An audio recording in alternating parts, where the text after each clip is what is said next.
3, 4, 5, 6, 7. All right. Well, thank you for coming to this presentation. Now, a rose is significant as a gift. You give it to a special someone, special occasion.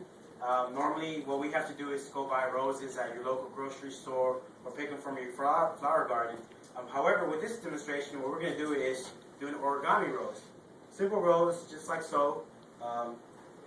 And the type of materials that you can use with this type of origami rose is your simple printing paper, your construction paper, or any type of notebook paper. Now the cost for these materials, again, the tape as well, and scissors, simple scissors. Now all these items I actually got at a Family Dollar for $1.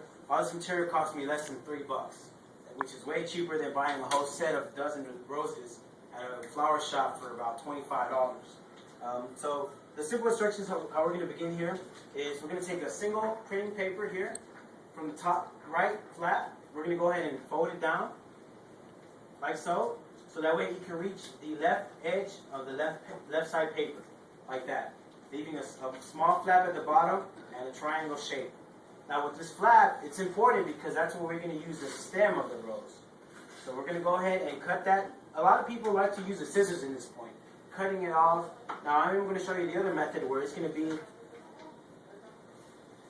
simultaneous fold from one end to the back, forward and back, forward and back.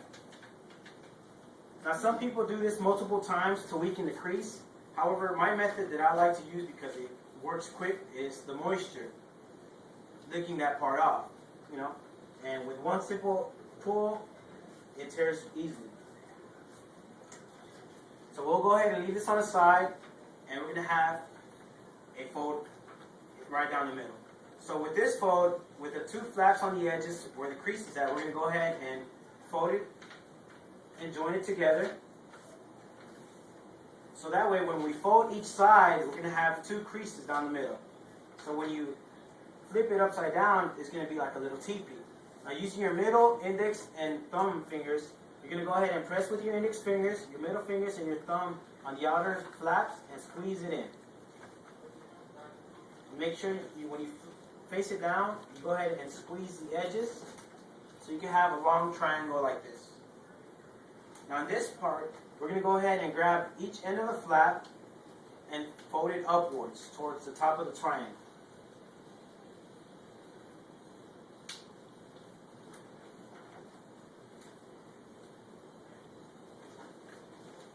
Now we're going to go ahead and flip it over on the other side and repeat the steps as well.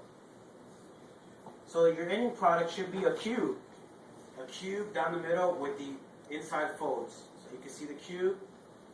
Now from this section, what we're going to do is we want to avoid having the cube like that. So we're going to go ahead and close the flaps. So that way we have a cube, but we won't have the inside flaps open. So at this point, we're going to go ahead and grab both flaps from each side and fold it inwards. So that way one of the flaps could go inside the other flap. However, what we're going to avoid is aligning it together. We're just going to go ahead and overlap one, so that way when you fold it, you see the inside opening. We're going to go ahead and flip it over and do the same process on the other side. So that way your product by now should look like a diamond, a long diamond. So this is where the tape comes in. Normally people like to tape it, but what I like to do is with your middle and index fingers, go ahead and open the flaps, just like so. See, sometimes the flaps open, but we can go ahead and just insert them back in. And at the bottom of the diamond shape, there's a hole where you're going to blow. Now just be careful how much pressure you blow into it, because then the flaps could open. Now at this point, this is where the tape comes in. We can go ahead and tape these flaps closed on both ends, so you can have it like this. This is where you be your product. Now by this time, with your index and your thumb, you can go ahead and roll the flaps.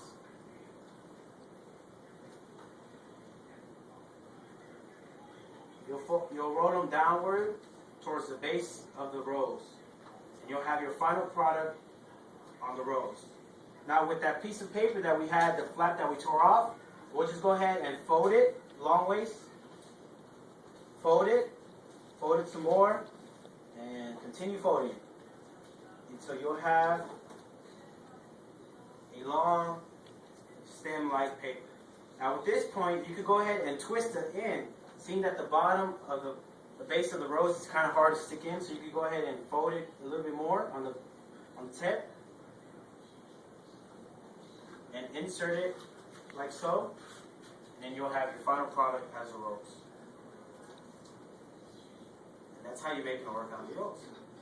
And again, you can use any type of material, paper, notebook paper, however, and it'll be your rose. Do you guys have any questions for me? Good question. The question was, how did I learn how to make the origami rose? I actually learned from Ms. Holt. She was actually my 6th grade teacher. She was a big origami guru that actually taught us how to do flowers, frogs, airplanes, not just your typical airplanes that float, the type of airplanes that you throw and they do all these types of turns. That's how I learned my origami experience by Ms. Holt. And I really do appreciate her for teaching me how to do these simple things, because a simple rose can be a lot of meanings to a lot of people. Any other questions? Is origami paper just for simple things like flowers? Well, with origami, again, you could use origami with any other type of material. As far as making a frog, I've seen a little truck made out of paper. But again, it involves a lot of folding. Origami means folding in Japanese, folding paper. So if you have the proper materials, the proper features to do, then origami is just not only for flowers, but it's for everything else as well. What other kind of materials can you use to make origami? Well, like this example here, this is actually from construction paper. This is regular printing paper. I've also made flowers with your regular notebook paper, but it's easily made as long as the material can be folded. Now, if you want to use any type of cardboard material, which is hard to fold, that would be kind of difficult to do. But any other type of material besides these are capable of doing a flower. But again, it all depends on if the material can be easily folded or not. Okay? Any other questions? All right, let's count off.